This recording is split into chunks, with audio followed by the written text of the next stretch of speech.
दोस्तों बहुत बहुत स्वागत है आपका हिंदी मीडियम के इस नंबर वन चैनल संदेश राज्य स्टडी में। जितने भी स्टूडेंट्स क्लास 12 में हैं और जिनको केमिस्ट्री का पेपर देना है 8 मार्च को, एक चैप्टर से लेकर 4 चैप्टर तक आपको जो है इम्पोर्टेंट यानी महत्वपूर्ण 24 इम्पॉर्टेंट प्रश्नों को जो है बताने वाला हूं, जो आपके 70 नंबर में जो है सिलेक्टेड और इम्पॉर्टेंट प्रश्न रहते हैं और 70 नंबर में यहां से आपके 30 नंबर क्लियर करवाएंगे। 30 नंबर जो है यहाँ से क्लियर करवा देंगे ये प्रश्न, मैं 100% गारंटी के साथ कहता हूँ। और पूरा जो मैंने यहाँ पे प्रश्नों को सिलेक्ट किया है विद आंसर के साथ है, विद आपको प्रूफ के साथ में दिखाने वाला हूँ और करवाने वाला हूँ पूरा। मैंने सभी क्वेश्चनों को जो है सिलेक्टेड और इम्पोर्टेंट लिया है। इस वीडियो को देखने के बाद आपको किसी और सोर्स या पीडीएफ पर आपको डिपेंड होने की ज़रूरत नहीं पड़ेगा। ये इस टॉपिक का जो है कंप्लीट वीडियो रहने वाला है। इस वीडियो को देखने के बाद आपका जो है 6 मार्च के दिन जो बहुविकल्पी प्रश्न आने वाले हैं वो भी आपको इसी वीडियो से देखने को मिल जाएंगे। तो इसका जो पीडीएफ है डिस्क्रिप्शन में टेलीग्राम का लिंक मिल जाएगा, वहां से जाकर ज्वाइन कर लीजिएगा। सारा का सारा पीडीएफ नोट्स आपको वहीं पर प्रोवाइड कराया जाता है। और बने रहे वीडियो में तक, वीडियो बहुत ही इंटरेस्टिंग और मजेदार रहने वाली है। चैनल पर नए हैं चैनल को सब्सक्राइब कर लीजिएगा, बेल आइकन प्रेस कर लीजिएगा ताकि हमारी कोई भी वीडियो आपसे मिस ना होने पाए। चलिए स्टार्ट कर लेते हैं बिना किसी देरी के। पहला प्रश्न हमारा बनता है, पहला प्रश्न बनता है निम्नलिखित में से कौन सा अणुसंख्य गुणधर्म होता है। पहले जो है मैं आपको यहाँ पे बहुविकल्पी प्रश्नों को करवाने वाला हूँ। जितने भी आपके आते हैं एग्जाम में सारे बहुविकल्पी प्रश्नों को जो है इंपॉर्टेंट जो लिए हैं मैंने सेलेक्ट किए हैं, सारे इंपॉर्टेंट बहुविकल्पी यानी एमसीक्यू क्वेश्चन को जो है करवाने वाला हूँ। चलिए पहले इन प्रश्नों को यानी कि बहुविकल्पी प्रश्नों को, फिर लघु उत्तरीय, अति लघु उत्तरीय और विस्तृत उत्तरीय, सारे प्रश्नों को बहुत ही डिटेल के साथ में समझेंगे। जो अणुसंख्य गुणधर्म है कौन सा नहीं है इन चारों ऑप्शनों में से। राइट आंसर क्या हो जाएगा? ऑप्शन सी, परासरण दाब जो होता है ये आपका अणुसंख्य गुणधर्म नहीं होता है। चलिए बढ़ेंगे नेक्स्ट प्रश्न की तरफ। निम्नलिखित में से जो विलयन का कौन सा गुण अणुओं की संख्या पर निर्भर नहीं करता है। विलयन का कौन सा गुण अणुओं की संख्या पर निर्भर नहीं करता है? कौन सा? ऑप्शन सी जो है पृष्ठ तनाव। जो पृष्ठ तनाव होता है ये आपका अणुओं की संख्या पर निर्भर नहीं करता है, विलयन का कोई भी गुण हो। चलिए नेक्स्ट प्रश्न देखेंगे। 3 नंबर का प्रश्न बनता है, तापमान से स्वतंत्र सांद्रता इकाई होती है।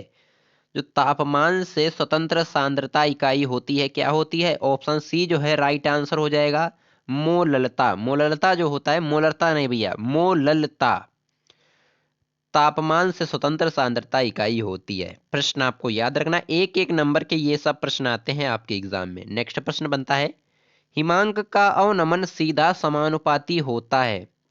हिमांक का जो अवनमन होता है ये सीधा किस पर अनुपाती होता है, समानुपाती दर्शाता है? राइट आंसर हो जाएगा विलयन की मोलरता। विलयन की मोलरता पर जो है, विलयन की मोलरता पर सीधा हिमांक का अवनमन समानुपात जो है दर्शाता है। काफी ज्यादा इंपॉर्टेंट सिलेक्टेड प्रश्न रहता है आपके एग्जाम के लिए। नेक्स्ट प्रश्न देखेंगे, विशिष्ट चालकता की इकाई क्या हो जाएगी भैया? विशिष्ट चालकता की इकाई क्या हो जाएगी? राइट आंसर हो जाएगा centimetre inverse ohm inverse. Option C right answer हो जाएगा, बिल्कुल सिंपल तरीके से। नेक्स्ट प्रश्न देखेंगे, विद्युत अपघट्य पदार्थ नहीं है कौन सा? Sodium chloride, ammonium nitrate, nitric अम्ल या यूरिया। राइट आंसर हो जाएगा ऑप्शन बी। ऑप्शन बी जो है राइट आंसर हो जाएगा यूरिया।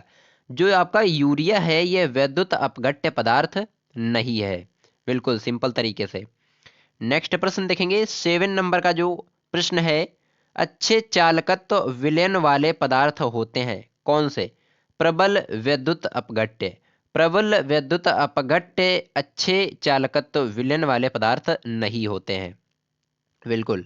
नेक्स्ट प्रश्न देखेंगे। नेक्स्ट प्रश्न बनता है 8 नंबर का, प्रथम कोटि की अभिक्रिया के वेग स्थिरांक का जो मात्रक होता है क्या होता है भैया? Mole litre inverse second inverse.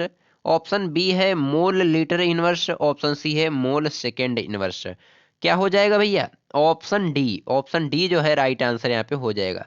Second inverse जो है ये आपका प्रथम कोटि की अभिक्रिया के वेग स्थिरांक का जो मात्रक निकलता है वो आपका होता है। नेक्स्ट प्रश्न देखेंगे, शून्य कोटि की अभिक्रिया के लिए वेग स्थिरांक का मात्रक क्या होता है? शून्य कोटि की अभिक्रिया के लिए वेग स्थिरांक का जो वेग नियतांक का मात्रक वेग नियतांक का जो मात्रक होता है क्या होता है भैया? ऑप्शन सी राइट आंसर हो जाएगा, मोल लीटर इनवर्स सेकेंड इनवर्स। मोल लीटर इनवर्स सेकेंड इनवर्स शून्य कोटि की अभिक्रिया के लिए वेग नियतांक का जो मात्रक होता है आपका ऑप्शन सी जो है राइट आंसर हो जाएगा। नेक्स्ट प्रश्न देखेंगे, निम्न में अनचुंबकीय आयन है भैया, अनचुंबकीय आयन जो है निम्न में से कौन सा है? पहला है ऑप्शन Zn² प्लस, दूसरा है Ni2 प्लस, सी है Cu प्लस, डी है Ag प्लस। राइट आंसर हो जाएगा Ag का मतलब होता है, Ag का मतलब क्या होता है भैया? Ag का मतलब क्या होता है? Ag का मतलब क्या होता है? बहुत ही सिंपल तरीके से, Ni का मतलब क्या होता है? Zn का मतलब क्या होता है? Cu का मतलब क्या होता है भैया? बिल्कुल सिंपल तरीके से। तो यहाँ पे राइट आंसर क्या हो जाएगा? राइट आंसर हो जाएगा ऑप्शन बी, Ni। Ni क्या होता है? निकिल। निकिल होता है जिसका परमाणु भार होता है 58.6, 58.6 इसका परमाणु भार होता है। और Zn आपका होता है जिंक, जिंक होता है। और Cu आपका होता है कापर, और Ag आपका होता है सिल्वर। बिल्कुल सिंपल तरीके से। अब हम देखेंगे आपके जो नेक्स्ट प्रश्न है उनको भी क्लियर करेंगे। 11 नंबर का प्रश्न बनता है, रंगीन आयनों का निर्माण निम्न की उपस्थिति के कारण संभव होता है। राइट आंसर हो जाएगा, अयुग्मित इलेक्ट्रॉन के कारण जो है रंगीन आयनों का निर्माण संभव होता है, अयुग्मित इलेक्ट्रॉन के कारण। नेक्स्ट प्रश्न देखेंगे, इंपॉर्टेंट प्रश्न बनता है, 12 नंबर का प्रश्न है, प्रत्यचुंबकीय आयन क्या है? प्रत्यचुंबकीय आयन क्या है? राइट आंसर हो जाएगा ऑप्शन डी, Zn यानी कि जिंक स्क्वायर। नेक्स्ट प्रश्न बनता है, 13 नंबर का प्रश्न है, आयन जिसमें सबसे अधिक अयुग्मित इलेक्ट्रॉन है। राइट आंसर हो जाएगा option A, Fe³ Fe³ plus जो है इसमें क्या है कि आयन जिसमें सबसे अधिक अयुग्मित इलेक्ट्रॉन होते हैं, इसमें सबसे अयुग्मित इलेक्ट्रॉन होते हैं अधिक। नेक्स्ट 14 नंबर का प्रश्न आपका बनता है, संक्रमण तत्व जो परिवर्तनशील ऑक्सीकरण अवस्था नहीं दर्शाते हैं। क्या हो जाएगा? Jn। Zn जो है आपका, Zn क्या होता है? Zn आपका होता है जिंक, जिसका जो परमाणु अगर क्रमांक हम देखें इसका हो जाएगा 65। बिल्कुल सिंपल तरीके से प्रश्न आपको याद रखना। यही प्रश्न आपको 6 मार्च के दिन जो है देखने को, 8 मार्च के दिन जो है देखने को मिल जाएंगे। 8 मार्च के दिन करेजा यही देखने को आपको मिलेंगे। नेक्स्ट प्रश्न है जो कि आपका विलेन चैप्टर से उठाया गया प्रश्न है, is a very very very important प्रश्न। कई बार आपके एग्जाम में पूछा गया और 100% चांसेस बनते हैं 2025 बोर्ड एग्जाम के लिए। प्रश्न क्या कहता है कि परासरण तथा विसरण क्रिया में विभेद कीजिए, यानी कि अंतर बताइए भैया। अंतर स्पष्ट करने को कह रहा है, करेजा अंतर स्पष्ट करना है। बिल्कुल पढ़ेंगे बहुत ही सिंपल तरीके से। इधर आपका है परासरण क्रिया, इधर है विसरण क्रिया। चलिए समझेंगे। पहला पॉइंट परासरण में बनता है, परासरण में अर्धपारगम्य झिल्ली का होना अनिवार्य है। और विसरण में क्या होता है कि विसरण के लिए अर्धपारगम्य झिल्ली का होना आवश्यक नहीं है। यानी कि अगर बात करें सिंपल तरीके में तो यहाँ से देखा जाए, परासरण में अर्धपारगम्य झिल्ली का होना अनिवार्य है और विसरण में इसका होना अनिवार्य नहीं है। नेक्स्ट पॉइंट देखेंगे, परासरण में विलायक के कण केवल एक दिशा में विसरित होते हैं और विसरण में विलेय तथा विलायक दोनों के कण प्रत्येक दिशा में विसरित होते हैं। नेक्स्ट पॉइंट बनता है, परासरण में विलायक के कण कम सांद्रता वाले विलेन से अधिक सांद्रता वाले विलेन की ओर जाते हैं। और विसरण में क्या होता है? विसरण में विलेय के कण अधिक सांद्रता वाले विलेन से कम सांद्रता वाले विलेन की ओर जाते हैं।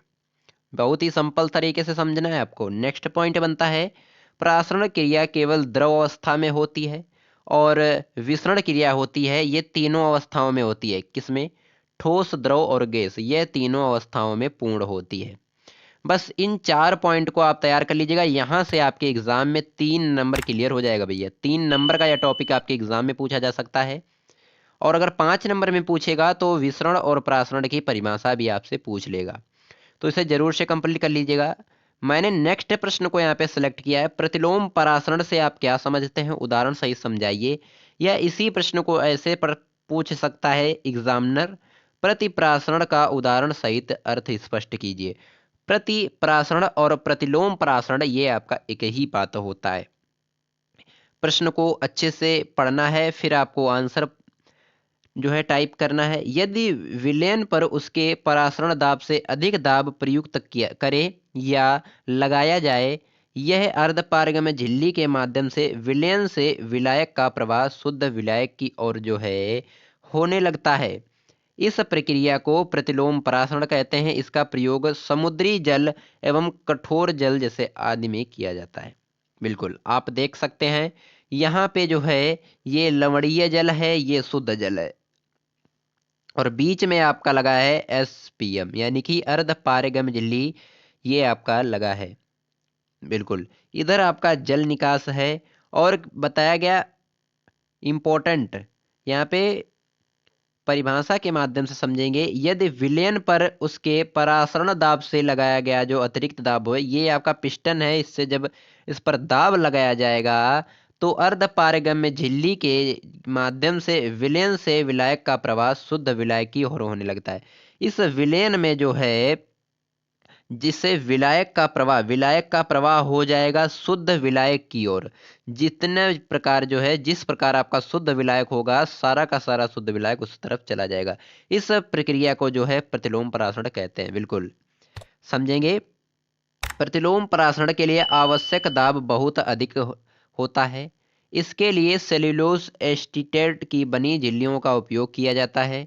ये झिल्लियां जल के लिए पारगम्य हैं, परंतु समुद्री जल में उपस्थित अशुद्धियां एवं आयनों के लिए अपारगम्य हैं। आजकल बहुत से देश अपने शुद्ध पेयजल की आवश्यकता के लिए विलवणीकरण संयंत्रों के इस प्रकार की झिल्लियों का जो है उपयोग करते हैं। बिल्कुल सिंपल तरीके से समझ लीजिएगा आप लोग। बिल्कुल, नेक्स्ट प्रश्न यहाँ पे बनता है, मैंने 4 नंबर का प्रश्न को सिलेक्ट किया है। वैद्युत रासायनिक श्रेणी में एल्यूमिनियम हाइड्रोजन से ऊपर किन्हीं यह वल जल और वायु में स्थायी क्यों?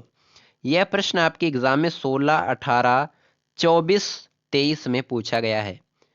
चलिए पढ़ेंगे। यद्यपि वैद्युत रासायनिक श्रेणी में एल्यूमिनियम हाइड्रोजन से ऊपर स्थित है, किंतु यह वायु और जल में स्थायी है, क्योंकि यह गर्म जल या जलवायु के साथ उच्च ताप पर क्रिया करता है और असाधारण ताप पर जल के साथ इसकी क्रिया मंद होती है। यह जो क्रिया होती है ये आपकी मंद होती है। बिल्कुल, नेक्स्ट प्रश्न को समझेंगे। विशिष्ट चालकता से क्या तात्पर्य है, इसका मात्रक दीजिए। 14, 17, 19, 22 जो है और 24 में भी पूछा गया। दोस्तों, अगर मेरी वीडियो की क्वालिटी, कंटेंट पढ़ाने का तरीका आपको अच्छा लग रहा हो तो प्लीज़ चैनल को सब्सक्राइब जरूर से कर लीजिएगा। वीडियो पसंद आ रही हो तो लाइक भी जरूर से करिएगा। चलिए पढ़ेंगे विशिष्ट चालकता क्या होता है। स्टार्ट करेंगे। किसी चालक के विशिष्ट प्रतिरोध के व्युत्क्रम को विशिष्ट चालकता कहते हैं, और इसे जो है ग्रीक अक्षर के कप्पा से निरूपित किया जाता है। बिल्कुल, विशिष्ट चालकता का अगर मात्रक की बात करें तो हो जाएगा यहाँ पे सीमेंस प्रति मीटर। सीमेंस प्रति मीटर जो है इसका मात्रक होता है। और अन्य मात्रक की बात करें तो यहाँ पे हो जाएगा 1/ओम मीटर। और अगर बात करें ओम इनवर्स मीटर इनवर्स के रूप में इसे व्यक्त किया जाता है। अन्य मात्रक कभी कभी विशिष्ट चालकता को जो है 1/ओम मीटर में भी लिखा जाता है, जिसे 1 ओम इनवर्स मीटर इनवर्स के रूप में व्यक्त किया जाता है। चलिए नेक्स्ट प्रश्न देखेंगे। 6 नंबर का प्रश्न यहाँ पे बनता है, वैद्युत अपघटन की क्रियाविधि उपयुक्त उदाहरण सहित समझाइए। बिल्कुल समझेंगे। किसी विद्युत अपघट्य का वैद्युत धारा द्वारा अपघटन विद्युत अपघटन कहलाता है।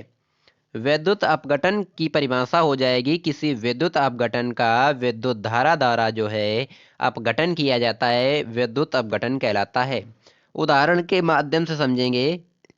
गलित सोडियम क्लोराइड में विद्युत धारा प्रवाहित करने पर यह सोडियम और क्लोरीन में अपघटित हो जाता है। बिल्कुल, आप यहाँ से देख सकते हैं, समीकरण के माध्यम से देख सकते हैं। NaCl जो लिया गया इधर NaCl, और इधर जो है आपका 2Na हो गया, इधर आपका 2 है और यहाँ पे Cl2 हो गया। मतलब कि इसको आधे आधे में कन्वर्ट कर दिएगा, तोड़ दिया जाएगा। नेक्स्ट प्रश्न यहाँ पे मैंने सेलेक्ट किया है, फैराडे का विद्युत अपघटन का प्रथम नियम 17, 18, 20 में पूछा गया है। बिल्कुल सिंपल तरीके से इसे कभी कंप्लीट कर लीजिएगा। उत्तर, इस नियम के अनुसार वैद्युत अपघटन की प्रक्रिया में किसी इलेक्ट्रोड विशेष पर मुक्त पदार्थ का द्रव्यमान विलयन में प्रवाहित की गई विद्युत की मात्रा के समानुपाती होता है। बिल्कुल इसी तरीके से आपको जो है मैंने नेक्स्ट जो है यहाँ पे प्रश्न सेलेक्ट किया है कि अभिक्रिया की आणविकता तथा अभिक्रिया की कोटि में अंतर, या अथवा ऐसे ही प्रश्न बनेगा, अभिक्रिया की कोटि को परिभाषित कीजिए या आणविकता किस प्रकार भिन्न है, एक उदाहरण देकर समझाइए। या इसी प्रश्न को ऐसे भी पूछ लेगा कि अभिक्रिया की कोटि व आणविकता में अंतर, एक उदाहरण देकर स्पष्ट कीजिए। देख लीजिए किस तरीके से पूछा गया है। 22, 17, 16, 14, 13, 12, 10, 7, 5। या इस प्रश्न को ऐसे भी पूछ सकता है, रासायनिक अभिक्रिया की कोट तथा आणविकता में अंतर। बिल्कुल प्रश्न कैसे भी पूछा जाए, लिखना आपको ऐसे ही। आप लोग देख सकते हैं मैंने किस तरीके से पूरा एक्सप्लेनेशन के साथ मैंने यहाँ पे लिखा है, इसी तरीके से आपको भी लिखना पड़ेगा। पढ़ेंगे, इधर आपका रहेगा अभिक्रिया की कोटि और इधर आपकी अभिक्रिया की आणविकता। पढ़ेंगे बहुत ही सिंपल तरीके से। इधर क्या है आपका अभिक्रिया की कोटि पहले पढ़ेंगे। किसी रासायनिक अभिक्रिया में विभिन्न अभिकारकों की सांद्रता पर निर्भरता को दर्शाती है। यह बताती है कि किसी अभिक्रिया की दर अभिकारकों की सांद्रता के घातक के रूप में कैसे बदलती है। और इधर किसी रासायनिक अभिक्रिया में अभिकारकों के उन कणों की कुल संख्या जो अभिकारक में एक साथ टकराते हैं, यह अभिक्रिया को आरंभ करते हैं। और इस अभिक्रिया को जो है आरंभ करते हैं। नेक्स्ट पॉइंट बनता है, यह एक प्रयोगात्मक रूप से निर्धारित मान होता है। इधर क्या होगा, यह एक सैद्धांतिक मान होता है। इधर है, इसका मान शून्य, धनात्मक पूर्णांक या भिन्न सांद्रता हो सकता है। इसका मान हमेशा एक धनात्मक पूर्णांक होता है। बिल्कुल इसी तरीके से आपको लिखना है। इसी तरीके से नेक्स्ट पॉइंट बनता है, यह अभिक्रिया के संतुलित समीकरण से सीधे नहीं निकाला जा सकता। और इधर है, यह अभिक्रिया के संतुलित समीकरण से सीधे निकाला जा सकता है। बिल्कुल इसी तरीके से नेक्स्ट पॉइंट बनता है, यह अभिकारकों की सांद्रता पर निर्भर करता है और यह अभिकारकों की प्रवृत्ति पर निर्भर करता है। बिल्कुल नेक्स्ट आपका जो बनता है लास्ट पॉइंट रहने वाला है, 9 नंबर का प्रश्न है भैया। और संक्रमण तत्वों की जो विशेषताएं हैं इनको भी बताएंगे, काफ़ी ज़्यादा इंपॉर्टेंट रह सकता है। संक्रमण तत्व क्या है, 17, 14, 8, 7, 5 में पूछा गया है। और इसी प्रश्न को ऐसे भी पूछ सकता है कि संक्रमण तत्वों को डी ब्लॉक के तत्व क्यों कहते हैं। इसमें क्या होता है, वे तत्व जिनमें इलेक्ट्रॉन जो है उपामित ऊर्जा स्रोत डी कक्षकों में भरे जाते हैं। या आप ऐसे भी कह सकते हैं, वे तत्व जिनमें इलेक्ट्रॉनों का जो अंतिम अंक होता है वो डी कक्षकों में प्रवेश करता है, डी ब्लॉक के तत्व या संक्रमण तत्व कहलाते हैं। बिल्कुल इस तरीके से आप इसको लिख लीजिएगा। उसके बाद में प्रश्न आपके में बनेगा कि संक्रमण धातुओं की 2 विशेषताएं बताइए। या ऐसे पूछेगा, अथवा में करके पूछेगा, डी ब्लॉक के तत्वों की किन्हीं 4 विशेषताओं का उल्लेख कीजिए। इसी प्रश्न को घुमा के पूछेगा कि संक्रमण तत्वों के अभिलाक्षणिक गुणों को लिखिए। इसी प्रश्न को और घुमा के अगर पूछेगा तो ऐसे भी पूछ सकता है, संक्रमण तत्व के प्रमुख गुणों का वर्णन कीजिए। तो यहाँ पे आप उन जो 4 गुण हैं, 4-5 गुण हैं, कंप्लीट कर लीजिएगा, जो कि मैंने यहाँ पे आपको पूरी अच्छी तरीके से बताऊंगा। संक्रमण तत्वों के जो महत्वपूर्ण विशेषताएं हैं, इनको यहाँ पे आप गुण कंप्लीट कर लीजिएगा। पहला प्रश्न बनता है, पहले हेडिंग बनती है आंतरिक डी उपकोष। आंतरिक डी उपकोष में क्या होता है कि इन तत्वों में अंतिम इलेक्ट्रॉन डी उपकोष में जो है प्रवेश करता है। डी उपकोष में होता है यह कि इन तत्वों में जो है अंतिम इलेक्ट्रॉन जो होता है वर्ड का, वो डी उपकोष में प्रवेश करता है। चुंबकीय गुण क्या होता है, इनमें चुंबकीय गुण पाए जाते हैं क्योंकि डी उपकोष में अयुग्मित इलेक्ट्रॉन होते हैं। नेक्स्ट है रंगीन यौगिक। ये यौगिक जो रंगीन बनाते हैं, यानी कि ये रंगीन यौगिक बनाते हैं क्योंकि डी उपकोष में इलेक्ट्रॉन एक ऊर्जा स्तर से दूसरे ऊर्जा स्तर में संक्रमण होते हैं। बिल्कुल। नेक्स्ट देखेंगे कठोर और घने। ये आमतौर पर कठोर और घने होते हैं। नेक्स्ट बनता है उच्च गलनांक और क्वथनांक। इनका गलनांक और क्वथनांक उच्च होता है, यानी कि बहुत अधिक मात्रा में गल भी सकते हैं और इनका क्वथनांक भी होता है। नेक्स्ट है अधिकतर धातुएं। अधिकतर संक्रमण तत्व धातुएं होती हैं ये। बस इतना आपको याद कर लेना है। और यहाँ से अगर ये देखा जाए तो आपके एग्जाम में 30 नंबर का हो जाएगा भैया, 30 नंबर का हो जाएगा पेपर, 30 नंबर का करेजा। आई होप आपको ये टॉपिक जो मैंने आपको बताए समझ में आए होंगे। समझ में आए हैं, वीडियो पसंद आई हो लाइक कर दीजिएगा, चैनल पर नए हैं सब्सक्राइब कर दीजिएगा, बेल आइकन प्रेस कर लीजिएगा ताकि हमारी कोई भी वीडियो आपसे मिस ना होने पाए। और इसका पीडीएफ चाहते हैं तो डिस्क्रिप्शन में लिंक मिल जाएगा टेलीग्राम का, ज्वाइन कर लीजिएगा। सारा का सारा पीडीएफ नोट्स आपको वहीं पर प्रोवाइड कराया जाता है। और आपको जिस भी टॉपिक में प्रॉब्लम होती है, दिक्कत होती है, जिस भी टॉपिक पे आपको वीडियो चाहिए होता है, कमेंट करके बता दीजिएगा, हम आपको उस टॉपिक पर वीडियो आपको प्रोवाइड करा दिया करेंगे। बिल्कुल। चलिए मिलते हैं किसी नेक्स्ट वीडियो में नेक्स्ट टॉपिक के साथ। तब तक के लिए चैनल को सब्सक्राइब करके रखिएगा, बेल आइकन प्रेस करके रखिएगा। जैसे ही वीडियो अपलोड करता हूँ आपके पास नोटिफिकेशन आएगा, तुरंत से चेक कर लीजिएगा। चलिए धन्यवाद।